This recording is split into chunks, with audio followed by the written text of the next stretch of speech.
You are not lost, you are forgotten who you were before you were born. This video is a direct call to the memory you lost before entering this body, before learning a name, before learning fear, before learning how to hide.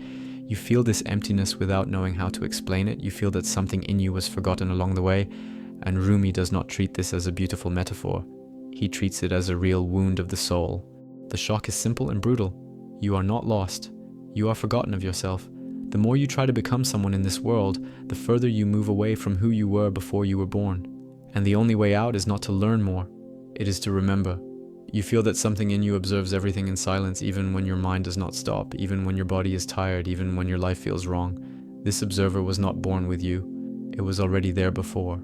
Sufism calls this essence, not as an idea, but as a living reality. Rumi speaks of it as a forgotten home. You left home and spent your entire life trying to adapt to places that were never yours. This pain you feel is not ordinary anxiety. It is homesickness for your origin. From the moment you were born here, you were taught to define yourself. Name, story, role, function, mistakes, guilt. All of this was placed on you like tight clothing. Rumi does not ask you to fight this. He asks you to see, because what you see does not dominate you.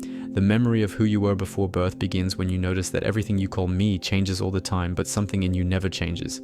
This is not a thought. It is a silent sensation. You try to complete yourself with external things because you lost contact with what was already whole. In Sufism, this is called forgetfulness, not sin, forgetfulness. You did not fall out of evil, you fell out of distraction. And the more distracted you become, the heavier everything feels. Relationships exhaust, goals empty out, victories do not satisfy. Rumi says the soul recognizes the lie even when the mind accepts it. That is why you feel this nameless tightness. Before you were born, you did not need to prove anything, you did not need to rush, you did not need to be seen, you existed, pure existence. The world taught you to seek value outside, but Rumi points in the opposite direction. The value never left you. The problem is that you stopped listening. The noise of the mind is the price of forgetfulness. Thought without pause is a symptom of distance from the origin. Sufism does not teach you to create a new spiritual identity. That is a trap. It teaches you to dissolve the false layers until the memory returns on its own. Rumi uses simple images. The fish does not suffer from lack of water because it has not forgotten what it is. The human being suffers because they live outside their element. You live trying to breathe outside the water of your own essence. When you feel that you are living a life that does not feel like yours, this is not drama. It is memory trying to surface. The memory from before birth does not come as a clear image. It comes as a sensation of truth. A strange relief when you stop pretending. A silence that does not frighten. An inner recognition that does not need explanation. Rumi does not tell you to abandon the world. He tells you to stop confusing yourself with it. The world is a place of passage. You were not made to live here as an identity. You were made to pass through while remembering. When you identify too much with your personal story, you forget the origin. When you observe the story, the memory begins to return. Notice now there is something in you that listens to these words effortlessly. It is not analyzing, it is not judging, it is simply recognizing. This recognition is active memory. It has always been there, but it was muffled by urgency, fear, and comparison. Rumi calls this dust on the mirror. The mirror never broke, it only became dirty. You do not need to become spiritual. You need to stop moving away. Every time you try too hard to define yourself, you lose yourself. Every time you loosen a little, something aligns. The return is not in the future. It is now. In the instant you stop running after yourself, the pain you feel today is proportional to how much you have forgotten. And this is good news. It means the memory is still calling. If it were dead, it would not hurt. Rumi insists on this because he knows. The soul does not scream. It whispers. The one who hears is not the one who thinks more, but the one who becomes silent. There is a point in you that never entered this world. It only observes the passage. When you touch this point, even for a second, everything slows down. The body relaxes, the mind yields, and you feel something you have not felt since before you were born, being home without leaving where you are. This video is not meant to teach. It is meant to expose. If something in you is reacting now, it is not ordinary emotion. It is recognition. The memory does not return all at once.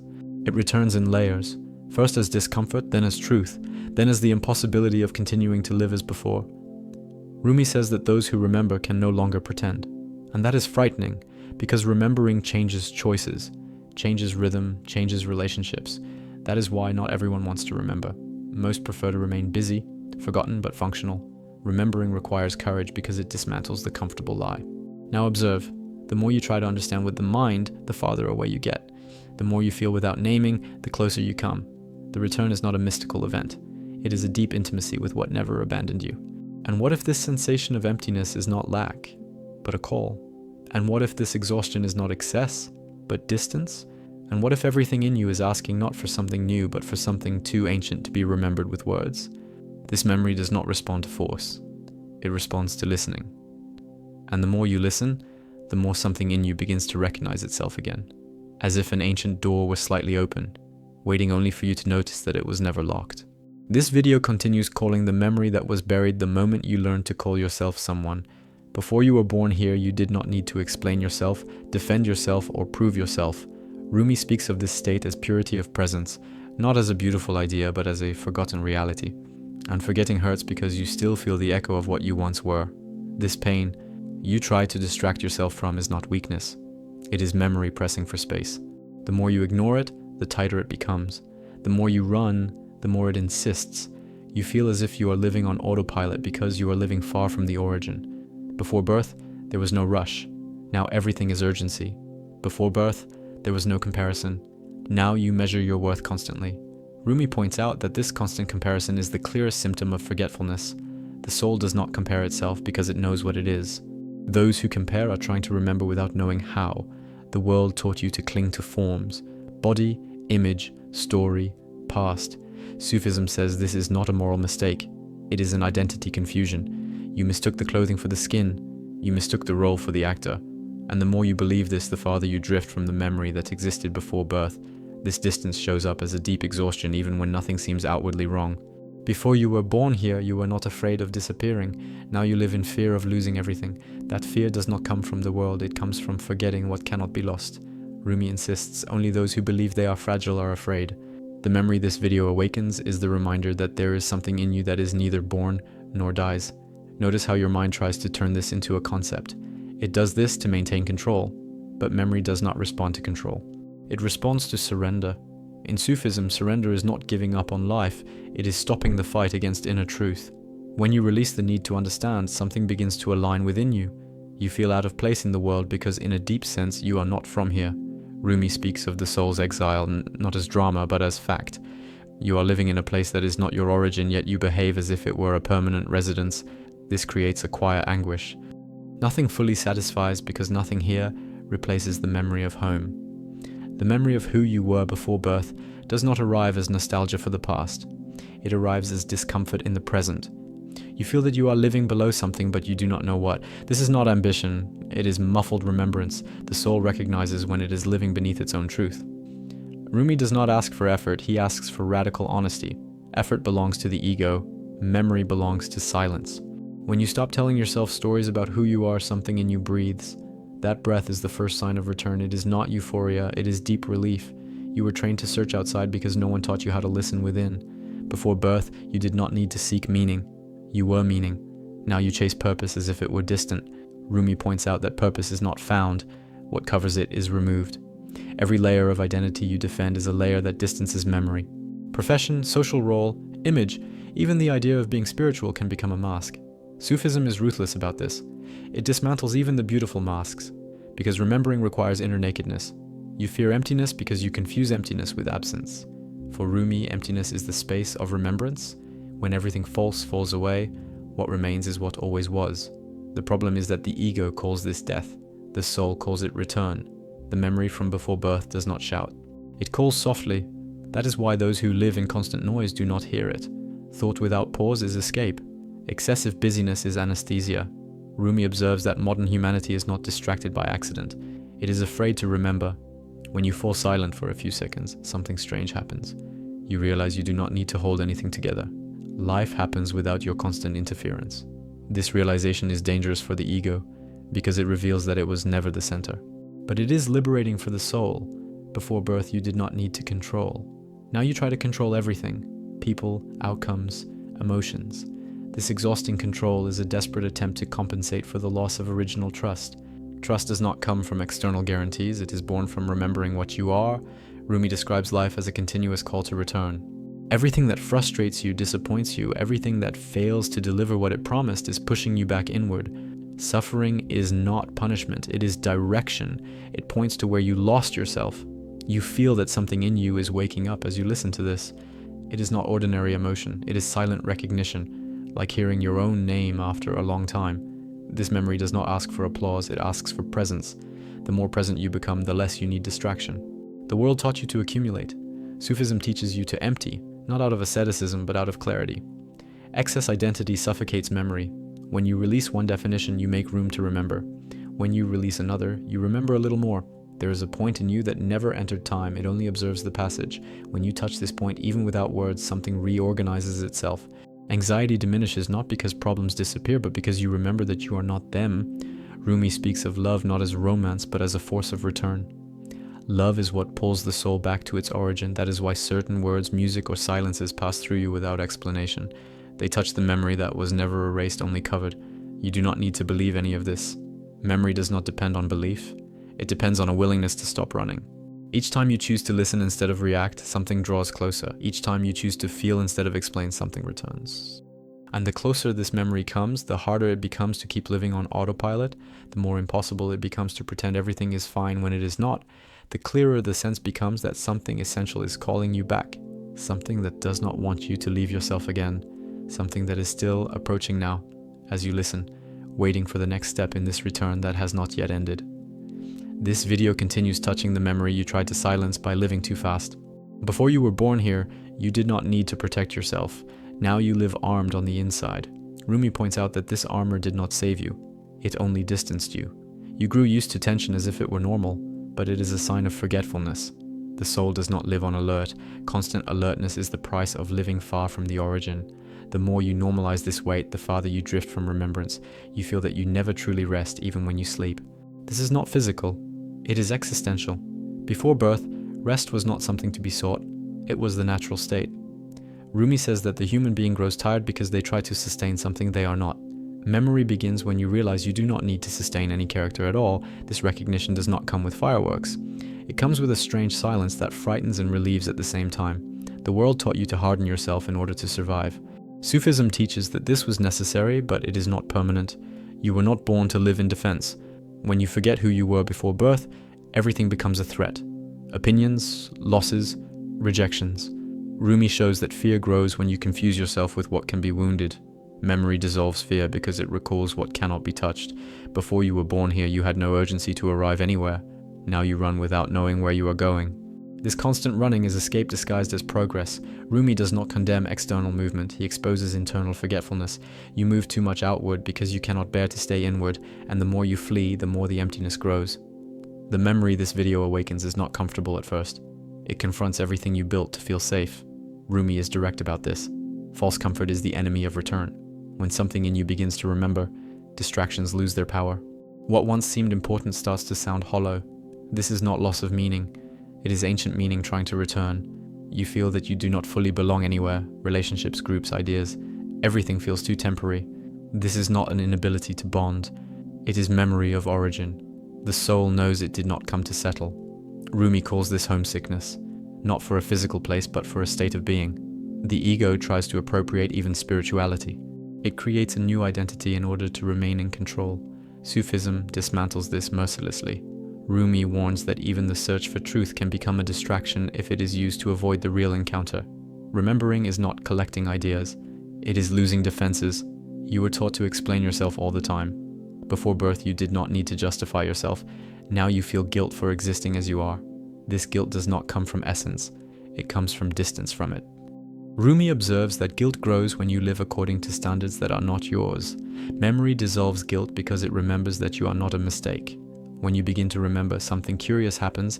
Silence stops being emptiness and becomes companionship. You no longer feel the need to fill every space. This is frightening because the world trained you to flee from silence. But it is in silence that memory breathes. Rumi points out that silence is not absence of life. It is presence without noise. You feel that something in you observes your own thoughts. This is not imagination. It is active memory. Before birth, you were this observing. Later, you confused yourself with what is observed. Sufism teaches that return begins when you stop identifying with the mental flow, not by fighting it, but by seeing it. Suffering repeats itself because the message has not been heard. Rumi does not romanticize pain, but he does not call it useless either. It insists until you stop. Stop running, stop pretending, stop betraying yourself. Memory draws closer when you allow yourself to feel without immediately trying to fix. You were conditioned to seek answers outside, teachers, methods, promises. Rumi points inward, not as a technique, but as a direction. What you are looking for already knows you. Memory is not something you conquer. It is something you allow to return when you stop resisting. Before you were born here, you were not afraid of being alone. Now solitude terrifies you because you confuse being alone with being separated. Memory reveals that you were never separated. Isolation is psychological, not real. Rumi says the greatest illusion is believing you are disconnected from the source. When you begin to remember, your choices change without effort. You no longer tolerate what pulls you away, environments, conversations, habits, not out of superiority but out of recovered sensitivity. Memory refines you. What once went unnoticed now weighs on you. This is a sign of return, not weakness. You realize that you lived trying to become someone acceptable. Before birth, you did not need to be accepted. You were. This constant attempt at adaptation is exhausting because it has no end. Rumi shows that real relief comes when you abandon the inner negotiation. Memory begins when you stop asking permission to exist. Time begins to change texture when you remember. You no longer live only projected into the future or trapped in the past. The now gains density, presence.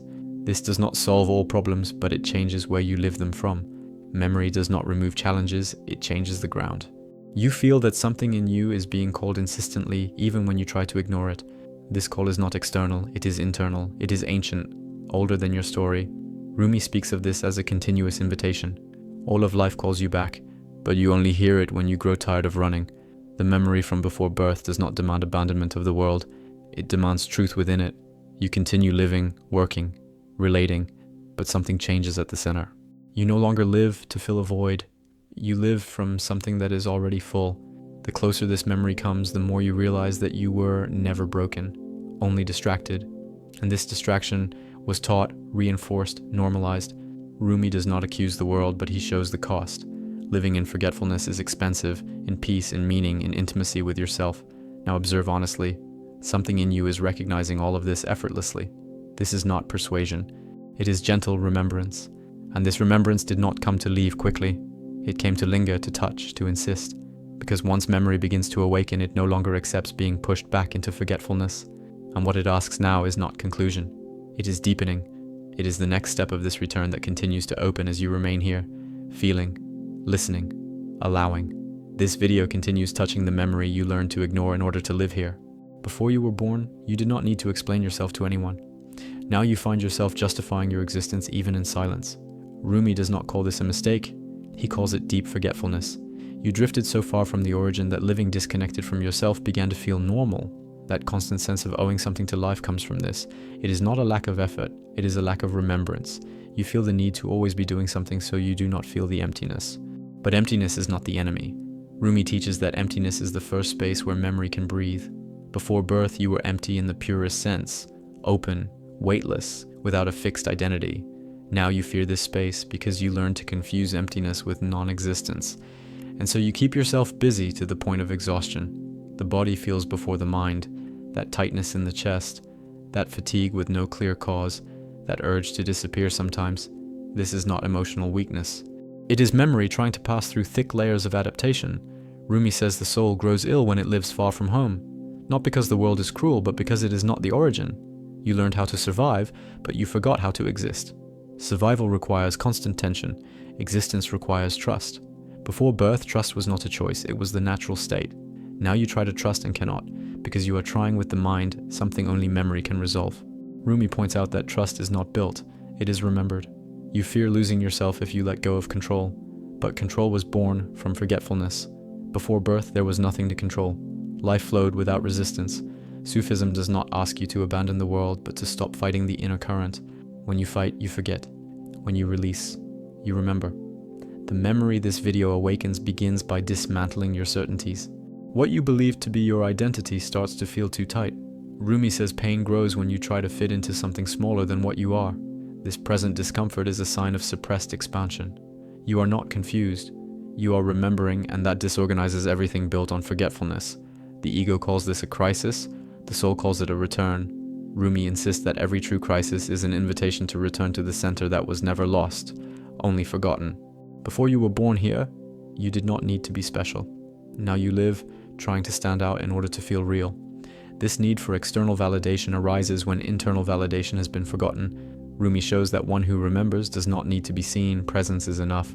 You feel that something in you observes the world as if from the outside, as if it does not fully belong. This is not alienation, it is memory of origin. The soul knows this world is a passage, not a dwelling. When you try to turn passage into residence, suffering is born. Sufism does not offer spiritual distraction, it removes distractions. Rumi cuts illusions with gentleness and firmness. He does not promise immediate comfort. He promises truth, and truth, when it touches, hurts before it liberates, because it reveals how far you moved from yourself, trying to adapt. You feel as though you are always waiting for something to happen, so you can finally live. Before birth, there was no waiting. There was presence. This constant waiting is a symptom of forgetting the now. Rumi teaches that the now is not a point in time. It is the place where the memory of essence manifests. When you begin to remember, mental noise diminishes without effort. Not because you controlled your thoughts, but because they lose importance. Memory occupies the space once filled by noise. Silence stops being threatening and becomes ground. You were taught to fear not knowing who you are. But Rumi shows that not knowing is the beginning of return. Before birth, you did not define yourself, you were. Definition came later, and with it came the prison. Memory dissolves the inner walls created by definitions. You feel that you are living a life that does not match something deep within you. This conflict is not resolved by adjusting the surface. Rumi points out that external adjustments do not heal internal forgetfulness. Memory does not ask for a change of scenery, it asks for a change of inner position. The love you seek outside is a reflection of the love forgotten within. Before birth, you did not seek love, you were part of it. Now you confuse love with need because you forgot the source. Rumi speaks of love as a force of return, not as lack. You notice that certain words pass through you more deeply than others. Certain silences touch you profoundly. This happens because memory responds to what is true. It recognizes what comes from the same origin. This is not random emotion, it is resonance. The world taught you to accumulate experiences. Sufism teaches you to empty excess, not to lose, but to remember. Each layer that falls reveals something older, simpler, more real. Memory is not complex. It is too clear for a mind accustomed to noise. You feel that something in you is growing impatient with automatic living, soulless routines, empty conversations, goals that do not touch the heart. This is not arrogance, it is active memory. Rumi says that when the soul remembers, it can no longer pretend normality. Before birth, you were not afraid of standing still. Now you fear stopping because stopping brings you closer to remembrance. Distraction is the greatest ally of forgetfulness. That is why the world accelerates so much. Rumi observes that those who run too fast do not hear the call. You do not need to do anything extraordinary to remember. You need to stop betraying yourself in small moments. Stop ignoring what you feel. Stop abandoning yourself to please. Each micro-truth lived draws memory closer. Each distant concession pushes it away. There is something in you that has never been touched by time, never been wounded, never been lost. When you feel this, even for an instant, something reorganizes. That something is who you were before you were born. And this memory did not come now to leave quickly. It came to insist, to prod, to disturb your comfortable sleep, to make you feel that living forgotten is no longer an option. Because when memory begins to awaken, it no longer accepts being silenced. It keeps calling, opening, pressing. And the question that now hangs in the air is not whether you will hear, but how long you will pretend you are not listening to this call that remains alive, present, and ever closer. This memory that keeps drawing closer does not ask permission to exist. It cuts through your attempts at distraction, cuts through your habits, even cuts through your moments of strength. Rumi shows that when remembrance begins, nothing can stop it, because it does not come from outside. It comes from a place older than your choices. You may ignore it for a while, but you cannot erase what was never created. You feel a strange pressure deep in your chest as if something wants to rise. This is not ordinary anxiety, it is memory trying to breathe. Before birth, you did not need to hold yourself together. Now you contract all the time. Rumi points out that this constant contraction is the root of suffering. To remember is to expand inwardly without effort. You learn to call normal a life that does not fit you, working without presence, loving with fear, living in haste. Memory enters as discomfort because it does not negotiate with what is false. Rumi insists that truth does not adapt to what is unreal. That is why you feel something in you rejecting what the world calls success. Before you were born, you did not need to win. Now you live in competition even with yourself. This constant impulse to prove worth is born from forgetting original dignity. Rumi teaches that one who remembers does not need to compete because they are not trying to occupy any place. They are already home even while walking outside. You notice that you try to fill a hole that nothing seems to close. Relationships, goals, distractions. Everything relieves for a moment and then the same emptiness returns. This happens because the emptiness is not the absence of something external. It is the absence of inner contact. Memory begins when you stop trying to fill it and start listening. Rumi says that the soul recognizes the lie even when the mind accepts it. That is why you feel uncomfortable in environments where everyone else seems comfortable. This is not arrogance. It is sensitivity reclaiming space. Memory makes you less tolerant of what pulls you away from yourself. You fear going mad if you stop, fear feeling too much, fear facing silence. But before birth, there was no fear of silence. Silence was home. Rumi shows that fear of silence is fear of remembering, because remembering dismantles everything built upon forgetfulness.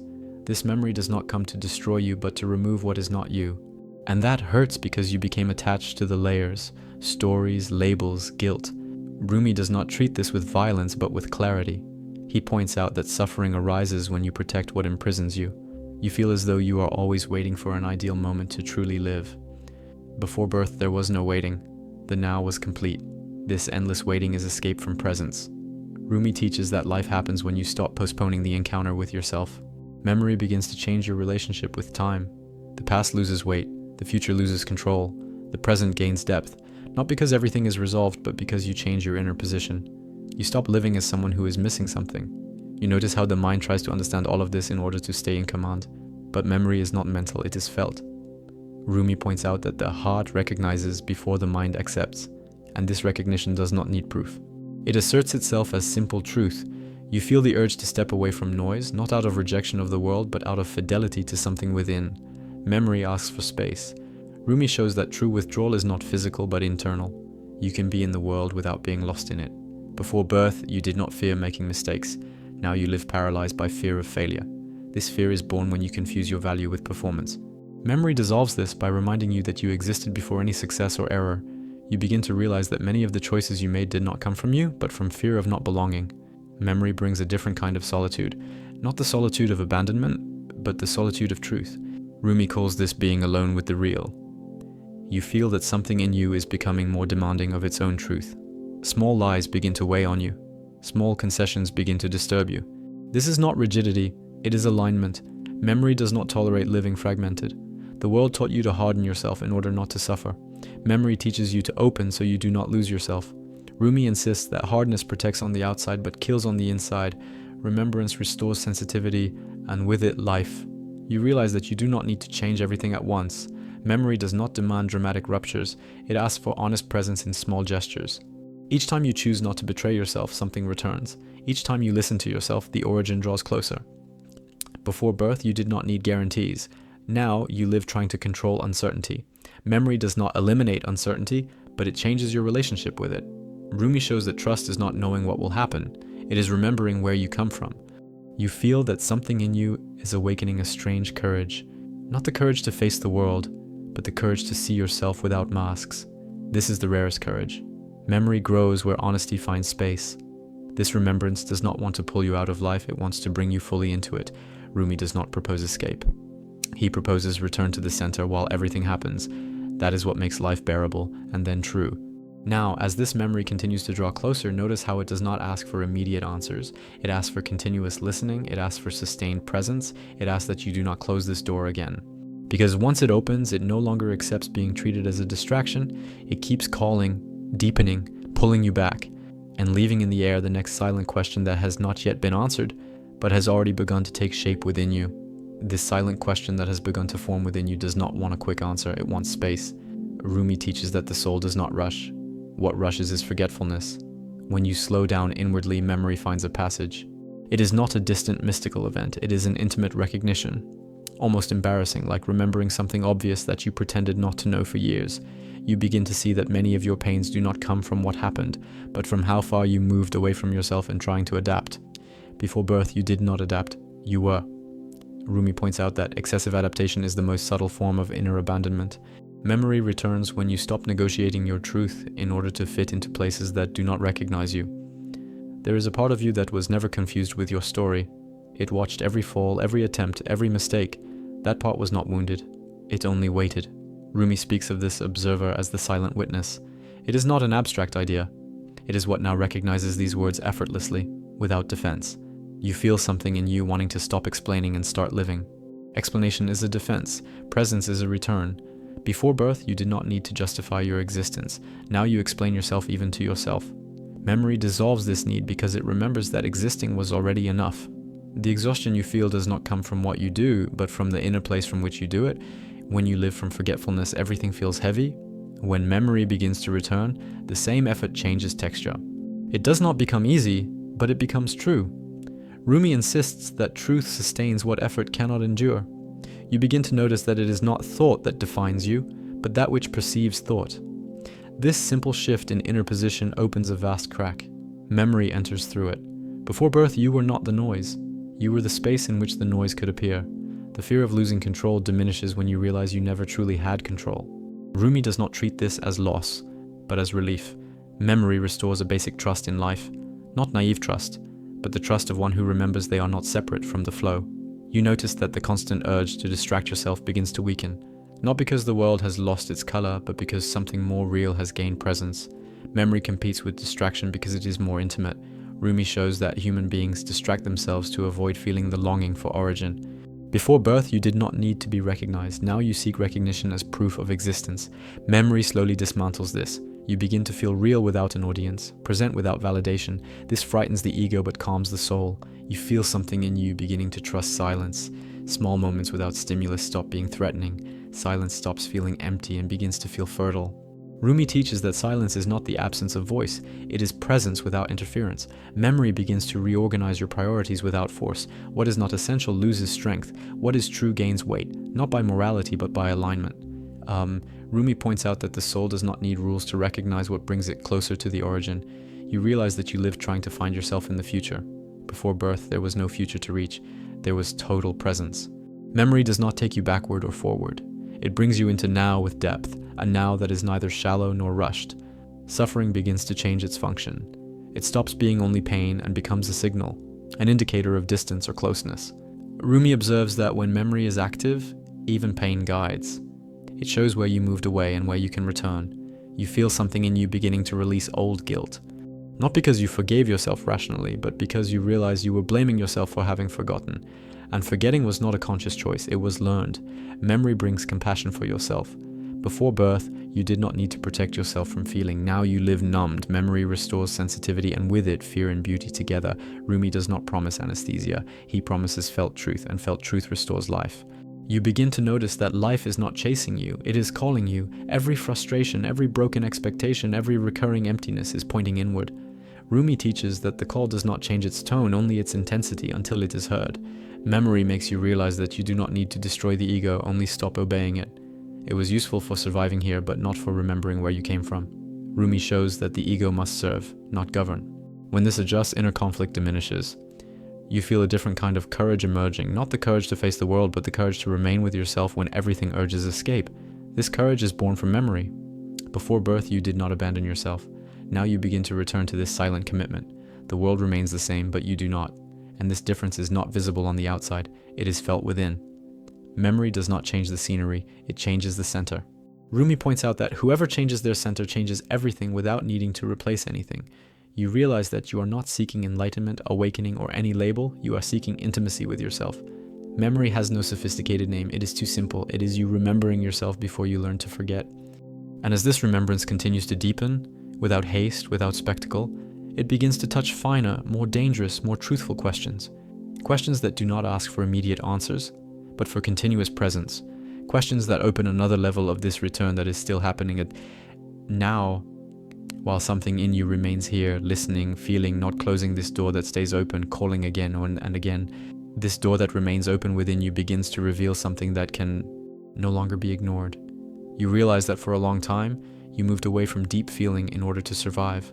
Before birth, feeling was not a threat, it was a natural state. Rumi reminds us that the soul is not afraid of intensity. The one who fears it is the ego that learned to protect itself from what it cannot control. Memory returns when you allow yourself to feel without defending.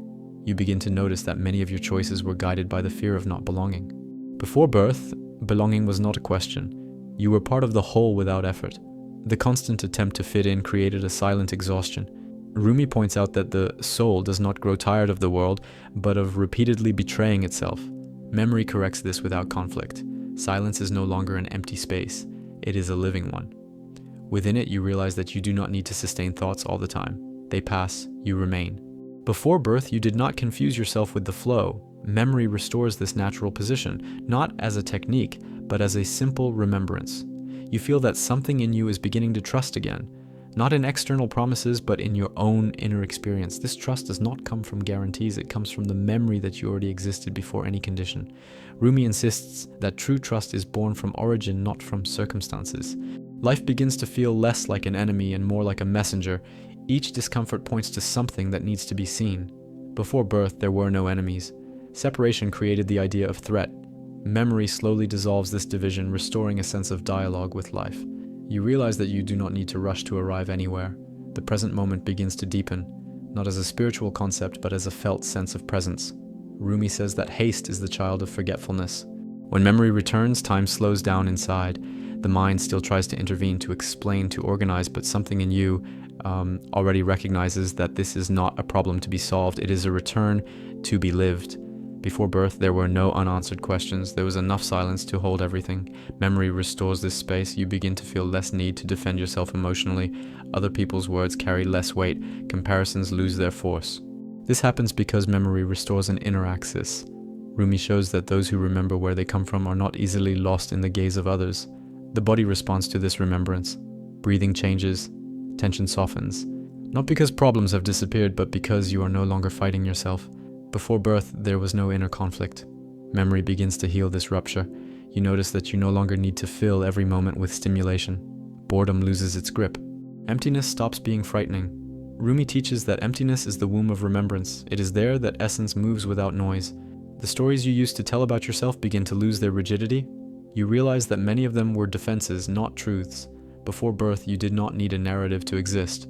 Memory loosens the stories without tearing them away by force. You feel that life begins to touch you more directly. Small things gain intensity. A glance, a sound, a silence. This is not excessive sensitivity, it is restored sensitivity. Rumi points out that the soul feels more when it remembers. The need to please diminishes, not out of indifference, but out of inner fidelity. Before birth, you did not negotiate your essence. Memory brings this commitment back, not as rebellion, but as alignment. You realize that your fear of failure was tied to the idea of losing value. When memory returns, value no longer depends on results. Rumi teaches that those who remember do not measure themselves by performance, but by presence. Solitude begins to change its shape. It is no longer abandonment, it becomes a space for inner meeting. Before birth, you did not feel alone because there was no separation. Memory restores this sense of silent companionship. You begin to trust that you do not need to understand everything right now. The urgency for total clarity softens. Rumi points out that the soul moves well in half-light. Excess explanation is an attempt at control, not truth. The suffering that still appears is received differently. It is no longer an enemy. It is a sign, a guide. Memory transforms the relationship with pain. It does not disappear, but it stops being meaningless. You feel that something in you is becoming more honest, less willing to deceive itself. Small inner lies begin to weigh on you. This is not rigidity. It is memory asking for coherence. Before birth, you did not need to prove yourself worthy. Now you begin to release this demand. Dignity is not conquered, it is remembered. Rumi insists that the soul already arrives whole. You realize that you are not seeking a special state, you are seeking familiarity with yourself. Memory does not bring constant ecstasy. It brings continuous recognition, a silent knowing that accompanies you. And as this recognition continues to deepen without haste and without promise of an ending, something in you understands that this return does not happen all at once. It reveals itself in layers, in small choices, in accepted silences, in truths that are no longer negotiated. And the memory this video awakens continues working now while you remain here, attentive, feeling, allowing it to move one step further, and another, without closing, without concluding, without leaving, without closing. Without concluding, this memory keeps moving forward because it does not obey the rhythm of the world. You realize that everything in you is asking for less noise and more truth. Before you were born, you did not need to convince yourself of anything. Now you spend your entire life trying to convince yourself that everything is fine. Rumi points out that this constant effort is a sign of distance from essence. Memory does not ask for speeches, it asks for listening. You begin to notice there is a clear difference between being alive and being present. For a long time you have been merely functioning. Memory begins when you feel again. Before birth, feeling was not something to be managed. It was the natural state. Rumi reminds us that the soul does not negotiate with anesthesia. It insists until it is heard. Haste loses its meaning, not because you have given up on life, but because something in you no longer runs after itself. Before you were born, you were not behind. The sense of being behind is a creation of forgetfulness. Memory restores an inner rhythm that does not depend on the clock. You realize that much of what you called personality was defense, layers created to endure environments that did not truly see you. Rumi does not condemn these layers, but he shows that they are not you. Memory begins when you allow them to relax, even if only for seconds. The fear of not knowing the next step diminishes. Before birth, you did not need a script. Life unfolded without that need for anticipation. Memory does not eliminate uncertainty, but it removes panic. Rumi teaches that trust is born when you remember you are not separate from the flow. You begin to recognize when you are drifting away from yourself in small choices. Conversations that do not fit, habits that drain you, commitments that do not respect your silence. This is not judgment. It is sensitivity reclaiming space. Memory sharpens your perception. The body becomes an ally. You begin to listen to simple signals: fatigue, tension, relief. Before birth, you did not ignore the body. Forgetfulness taught you to override it. Rumi shows that the body is a door, not an obstacle. Memory passes through it. You realize you do not need to define yourself all the time. Name less, feel more.